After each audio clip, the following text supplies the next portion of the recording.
Gracias, aquí de vuelta con el contenido de Diálogo Urgente y tenemos al profesor Juan Valdés. Juan Valdés es especialista, ya hemos echado aquí un conversado importantísimo sobre el sistema educativo y vamos a exponerle a ustedes ahora parte de ello en este Diálogo Urgente. Es presidente del Observatorio Educativo de la Asociación Dominicana de Profesores ADP. Buenos días. Muy buenos días, es un placer estar acá con ustedes. ¿Cómo está todo?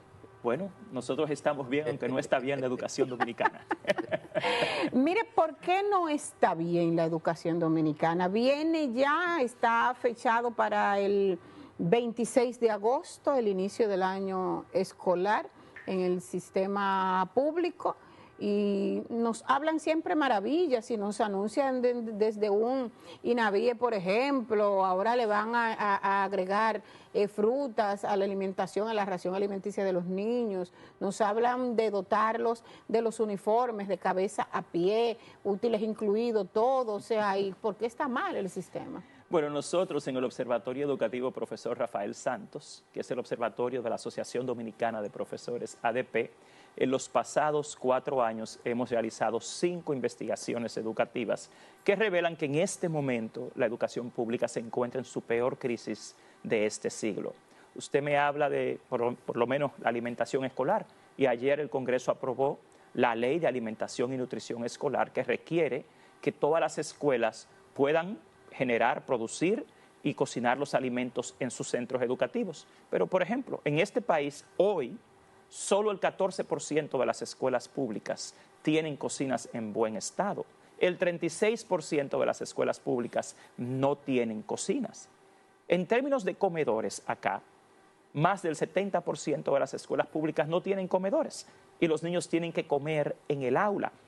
Eso ya de por sí, en términos de la naturaleza del aprendizaje en el ser humano, es un filtro del aprendizaje, es un impedimento del aprendizaje.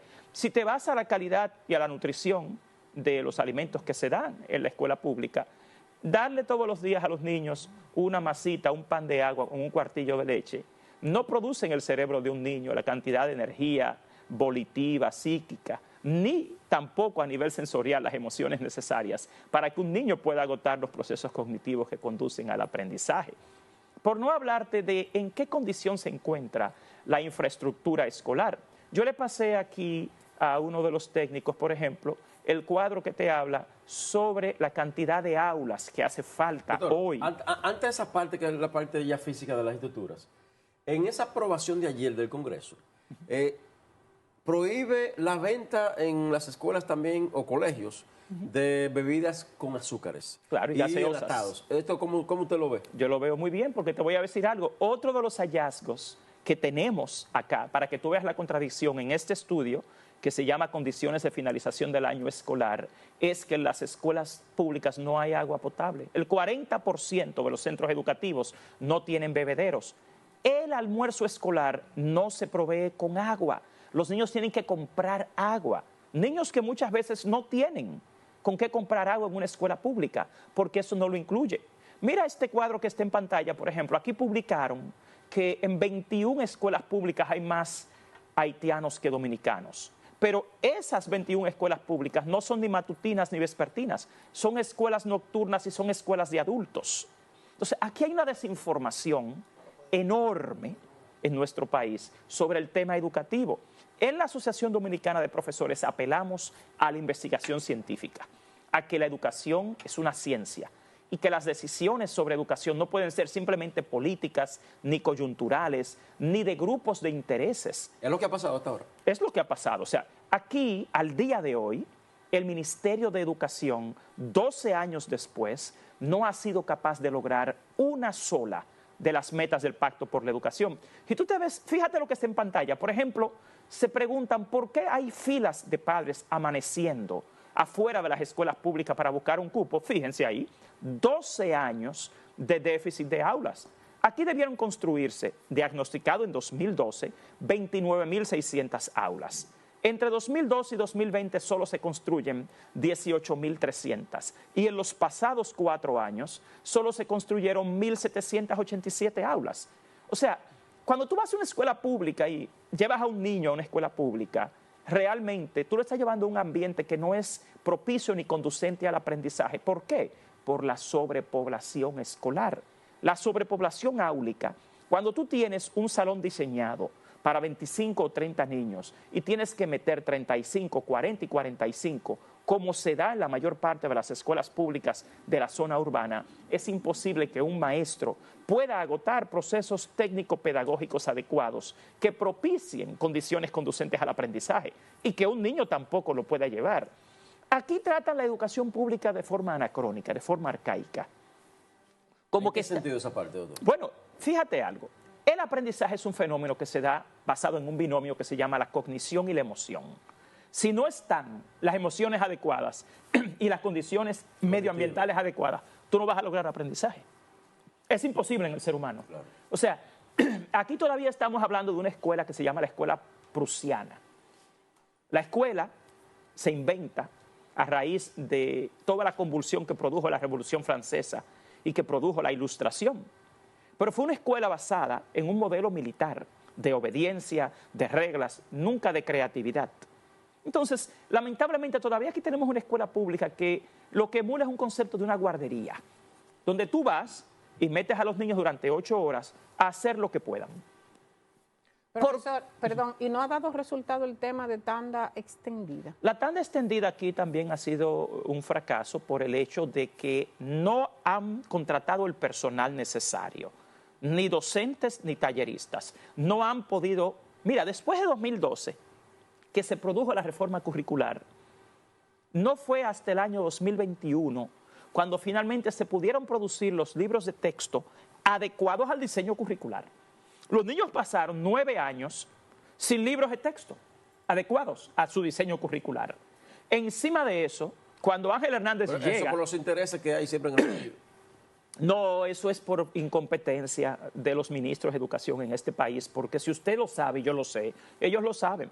Aquí tenemos que estar claros. Aquí el interés que debe primar es el de los niños, el del derecho a la educación. Aquí, por ejemplo, pasamos 9 años sin libros de texto adecuados. Finalmente, en 2021 se elaboran los libros. Pero con un cambio de ministro de Roberto Fulcar a Ángel Hernández, todo eso se cae y se le ocurre a Ángel Hernández hacer nuevos libros de texto.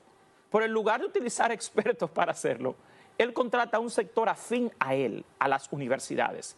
Cuando las universidades no hacen ni siquiera sus propios libros y se les ocurrió hacer los libros de las escuelas públicas. Cientos de errores. Hoy se mandan a imprimir esos libros con las mismas problemáticas. ¿Qué va a hacer de los niños entonces y el año escolar?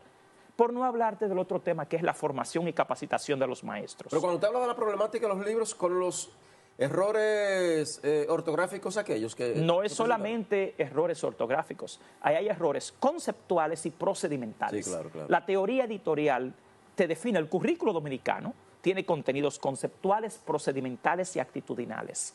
Y los libros de texto deben ser diseñados, alineados a esa visión. Aquí se hicieron unos libros de texto que son guías para maestros, no libros para estudiantes. Y hay una serie de contradicciones entre la inclusión, por ejemplo, en esos libros, de competencias específicas, las cuales los niños no tienen nada que ver con esto. O sea, aquí en educación lo que se ha estado es experimentando. Cada ministro de educación que llega, lo que lleva a cabo es el capricho de él, de su visión de la educación. No hay continuidad. La mayor desgracia de la educación dominicana es la descontinuidad de lo que es la visión que ya está establecida en este país de la educación, de las políticas educativas y de las medidas que se han concebido a través de los años. Todo el que llega viene a imponer su visión de la educación. Y los niños son como guinea pigs, son como objeto de experimentación de un laboratorio. Entonces, no hay institucionalidad con el manejo de la educación pública. Súmele a eso que muchos llegan también con un proyecto presidencial. Bueno, ya eso es una parte política. Doctor, Yo estoy aterrada con todo lo que usted está diciendo. Claro, hasta yo. Yo no veo un futuro, como uno le dice a los muchachos, tú eres el futuro del país. Tú le dices, ve a la escuela no para que progreses. Bueno, no hay evidencia ni siquiera de esto. O sea, aquí los ninis crecen cada día más. Mira, nosotros en la Asociación Dominicana de Profesores llevamos 5 años haciendo investigación científica y hemos presentado a las autoridades del Ministerio de Educación 14 propuestas para sacar a la educación pública del estancamiento. firman un convenio, acuerdan hacerlo y nunca lo hacen, nunca lo cumplen. Aquí se maneja el Ministerio de Educación, te reitero, como si fuera la empresa privada del ministro del momento. Y ya nosotros estamos cansados de esto. Los docentes, las familias, los niños. Aquí ahora, que se supone que deben nombrar un nuevo ministro, hay que hacer, sí, porque ¿Usted confía en eso, profesor? Bueno, la comunidad educativa está esperando de la presidencia de la República un verdadero cambio en educación. ¿Lo han pedido ustedes? Pero ampliamente. Pero aparte de venir a un medio a decir eso, ¿ustedes por escrito le han pedido eso al presidente? Pero nosotros hemos tenido ya 2 convenios firmados en el Palacio Nacional con el Defensor del Pueblo, con el presidente de la República, y hemos presentado estudios y propuestas tangibles para mejorar la jornada escolar extendida, la evaluación educativa, la supervisión y el control de la calidad, la alimentación escolar, la formación docente. Señores, aquí... Las pruebas. Todas. Y vamos a hablar un poquito de los docentes y su formación y capacitación. Desgraciadamente aquí ni siquiera han sido capaces de hacer un diagnóstico de las necesidades formativas de los docentes. Aquí se gastan miles de millones de pesos al año en formación y capacitación del magisterio, simplemente con el capricho del incumbente de ese momento, porque desde el año 2018 ni siquiera han sido capaces de hacer una evaluación de desempeño docente.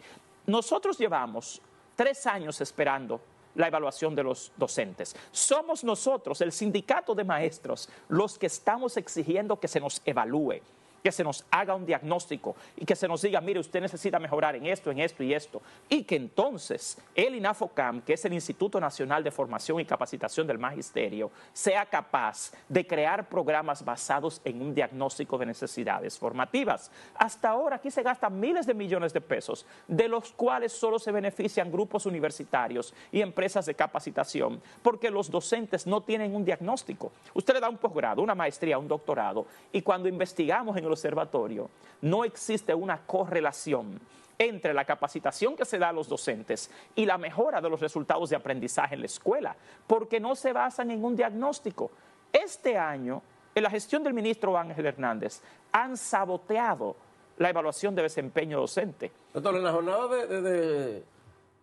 tanta extendida, Hugo Chávez, cuando propuso, Hugo Chávez fue parte de los que dio esa primera idea a Leonel Fernández en un momento. Y le dijo él a Leonel que no valía de nada de que un estudiante saliera a las 12 del mediodía y que llegara a su casa a estar frente a un televisor. De ahí es que nace la idea de la tan extendida, lo que él hacía en Venezuela. Ahora, aquí, ¿cómo se puede comparar el antes y después de la jornada extendida? No existe ninguna evidencia de que los niños que van a jornada escolar extendida tengan mejores resultados de aprendizaje que los que van a jornada regular. Ah, pues entonces que eliminen eso. No, no deben eliminarla. Lo que hay que eliminar aquí son los funcionarios que no resuelven, que no hacen su trabajo, que no proveen resultados, porque la educación es un derecho. La jornada escolar extendida está muy bien concebida como una política socioeducativa adecuada. La desgracia es que no hemos tenido gente competente en el Ministerio de Educación para llevarla a cabo efectivamente. Eso que tú dices, yo te he dicho que nosotros en el observatorio estimamos que cada día aquí se pierden 2 horas de clases en la jornada escolar extendida por la falta de personal. Aquí están cometiendo realmente algo atroz con los niños del nivel preescolar, lo que aquí se llama el nivel inicial. El diseño curricular de los niños en preescolar se basa en lo que se llama la metodología juego-trabajo, que requiere que los niños tengan una maestra titular y una maestra auxiliar. Señores, pues en este país, en el 90% de las escuelas públicas del nivel inicial, no tenemos asistentes. Están poniendo en riesgo la vida de los niños, porque en términos de seguridad es muy riesgoso lo que se está haciendo acá, y la vida de los maestros y las maestras también. Luego se preguntan por qué los niños no tienen capacidad de comprensión lectora, de expresión oral, de expresión discursiva. Pero ¿qué es lo que pasa? Que si tú no construyes una base sólida, cuando los niños ya pasan a la etapa de lectura y escritura, tienen un déficit que arrastran. Entonces tienen que gastar miles de millones de pesos en programas para mejorar la lectoescritura. Pero encima de esto contratan instituciones que no son especialistas. En este momento, aquí se contrató al UNICEF para hacer el programa que ellos llaman aprendizaje con base. pero es un programa realizado por una institución que sí se dedica a la protección de los niños, pero no es especialista en lectoescritura, ni en matemáticas, ni en el desarrollo de secuencias didácticas, que es lo que se han decidido hacer. Profesor, pero estamos muy graves. Yo lo observo, usted hablando, yo estoy Bueno, mira, los que vivimos la escuela día a día, yo llevo 34 años en el mundo educativo y yo vivo una dicotomía. Yo dirijo un colegio bilingüe internacional, un colegio que tiene todo lo que debe tener una escuela de verdad.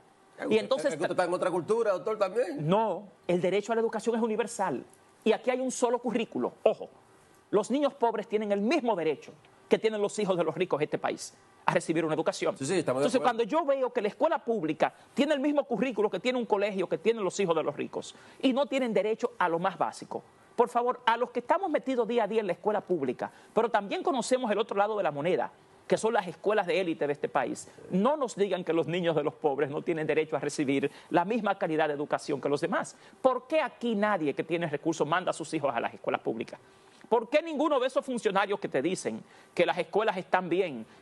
Ayer el ministro de Educación, el Listín Diario, dice que en su gestión todo en el sistema escolar ha funcionado de manera óptima, excepto su relación con la ADP. ¿Pero saben por qué? Por esa falsedad. Porque usted decirle a los profesores, a los 132,000 docentes que viven ese suplicio de la escuela pública día a día, que todo está bien y que el único problema son ellos, los docentes, eso es una falta de respeto, eso es pura demagogia, eso es una sinvergüencería. Usted decide a los profesores de este país que el problema son ellos y no el fracaso del ministro de Educación en su gestión. ¿Qué pasaría en la educación y qué pasaría con la ADP y esas relaciones que dice y reconoce el ministro que no están bien, de permanecer Ángel Hernández en el Ministerio de Educación? Ese es el problema, es que nosotros necesitamos funcionarios honestos, objetivos y capacitados, porque se supone que este país hoy en día se basa en un enfoque de competencias, de desarrollo de competencias. ¿Y qué es una competencia? Una competencia es saber, saber hacer y saber ser. ¿Capacidad? En dos de estas el ministro se quemó. Necesita más. No sabe hacer y no sabe ser. Puede tener un doctorado en educación, pero el saber ya no es suficiente. Este país te dice en diseño curricular que usted tiene que saber hacer y tiene que saber ser. Y sobre la honestidad, que usted decía que no hay honestidad. Sí, porque usted decirle a este país que el problema es la relación con la ADP y no que ha fracasado en todos los aspectos ligados a la calidad de la educación, eso es muy deshonesto. Señores, el artículo 59 de la Ley General de Educación presenta 13 factores ligados a la calidad de la educación. El ministro Ángel Hernández ha sido incapaz de lograr uno solo de estos factores. ¿Cuál? Ninguno. O sea, de las 36... pero mire, yo soy parte de la Comisión del Pacto por la Educación. Y nosotros hace 2 meses presentamos en la Pucamaima el informe de seguimiento a las metas priorizadas del Pacto por la Educación. De estas, 36 corresponden al Ministerio de Educación. Y en ese informe, que usted lo puede buscar en las redes sociales o en Internet, usted se da cuenta que el Ministerio de Educación no ha completado una sola de las 36 metas. Todas están, el 96% están en proceso y el otro 4% está o detenido o abandonado. ¿Qué usted opina, profesor, de la elección o del proceso de elección de oposición para escoger los maestros? Bueno, el concurso de oposición docente ha sido uno de los mayores fracasos de la gestión de Ángel Hernández, porque primero no ha sido transparente y segundo, han sido incapaces de demostrar a la Asociación Dominicana de Profesores que se lo hemos exigido por escrito. Pero eso no lo hace con Ángel Hernández. No, a lo que me refiero es a la ejecución del concurso. Ah, de él, ok. O sea, vamos a estar En su claros. gestión. Sí, vamos a estar Pero yo me refiero al proceso como tal. Bueno, es lo que te quiero explicar. Ok. El concurso de oposición docente se basa en lo que se conoce como los estándares profesionales y del desempeño para la certificación y desarrollo de la carrera docente. Hay 4 dimensiones, 11 estándares y 187 indicadores que deben correlacionarse para producir un banco de ítems que genere las pruebas del concurso. ¿Qué sucede? Nosotros en la ADP le pedimos al Ministerio de Educación que nos demostrara que las pruebas que reciben los docentes en el concurso están correlacionadas a los estándares establecidos y ellos han sido incapaces de hacerlo. De hecho, cuando se reunieron con nosotros, ellos admitieron que no habían sido capaces de hacer una calibración psicométrica de los ítems de esas pruebas. O sea, nosotros no tenemos ninguna constancia de que las pruebas que reciben los postulantes estén adecuadas a los estándares establecidos en el sistema de carrera docente de la República Dominicana. Encima de eso, han violado el acuerdo que hicieron con la ADP de darle en pantalla los resultados inmediatos a los postulantes cuando toman una prueba computarizada. ¿Y a qué se debe eso? Falta de transparencia y falta de honestidad e impericia técnica, porque fíjense qué es lo que pasa con el concurso. El mismo ministro dijo que aquí pasan el concurso la cantidad de docentes que ellos necesitan. Ahí arruinó lamentablemente la transparencia del concurso. Por otro lado, se comprometieron con nosotros en 2022 a que cuando los maestros tomen la prueba computarizada, de inmediato se les iba a dar el resultado en pantalla, no a entregárselo por escrito, no en pantalla. Violaron ese acuerdo. Entonces, cuando tú le das una prueba computarizada a una persona, que en el resto del mundo, el mismo algoritmo que presenta la prueba es el algoritmo que la corrige, te dan el resultado inmediato, el Ministerio de Educación se ha negado. Y 2 días, 48 horas después, es que les manda el resultado. Eso es una falta de transparencia seria. Eso se politiza esa parte. Yo creo que es más un tema de incapacidad, de impericia. Porque en un momento la ADP denunció de que a esos maestros los escogen acorde a quien respondan. Yo no tengo constancia de esto. Yo lo que declaro se basa siempre en la evidencia. Profesor. Lo que yo sí te puedo decir, perdóname, es que le han negado a los postulantes el derecho hasta la revisión de su prueba. Señora, a un niño, tú le das una prueba y si el niño te dice, yo necesito revisión de mi examen, tú estás obligado a dársela. Hasta eso se han negado a hacerlo. No hay transparencia y nosotros no tenemos ninguna constancia. Te dicen que reprueba el 90% de los docentes. Eso es falso. Y será falso hasta que no nos demuestren que las pruebas realmente estén correlacionadas con los estándares establecidos. Profesor, tenemos 2 minutos, me dice el coordinador nuestro.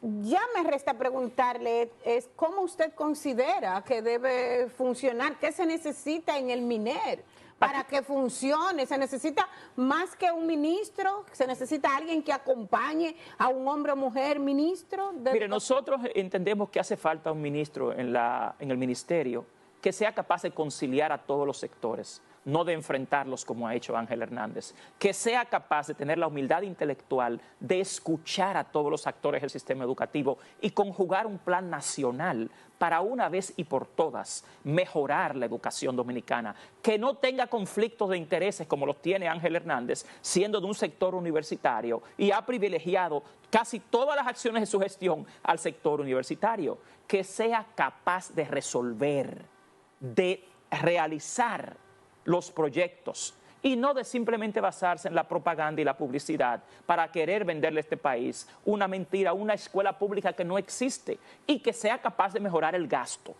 Porque aquí se han gastado más de 9.000 millones en comprar autobuses de lujo para llevar a los niños a escuelas de miseria. Eso es un gasto. No hables. Eso es que ese no es un gasto prioritario.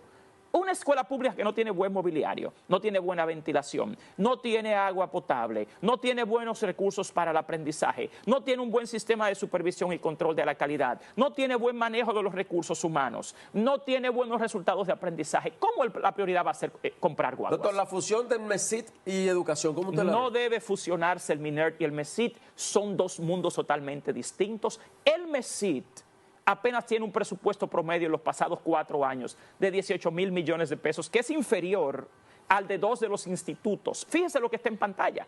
Aquí quieren fusionar el MESIT y lo que han dicho es que es para eficientizar el gasto. ¿Qué gasto? Si el 68% del presupuesto del MESIT se lo asignan a la UAS, ¿qué es lo que le queda al MESIT de presupuesto? ¿Se lo van a quitar a la UAS? ¿Y cómo usted va a mezclar un mundo andragógico con un mundo pedagógico? ¿Cómo si el ministerio no funciona bien a nivel de eficiencia, tú vas a mezclar un ministerio que no funciona con otro que se dedica a la educación superior?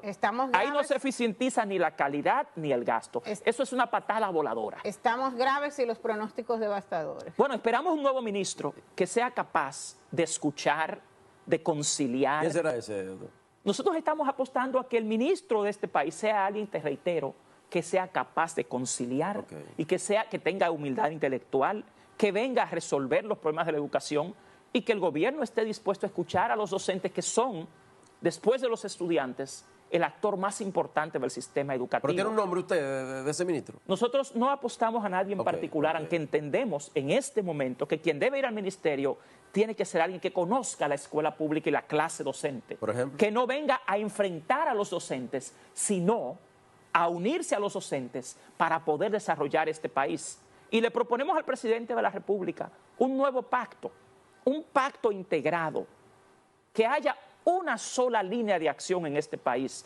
sector público, sector privado, docentes, familias, empresarios, pero de forma técnicamente objetiva, científicamente válida y honesta. Gracias, profesor. Gracias al profesor Juan Valdés, que ha estado con nosotros, presidente del Excelente. Observatorio.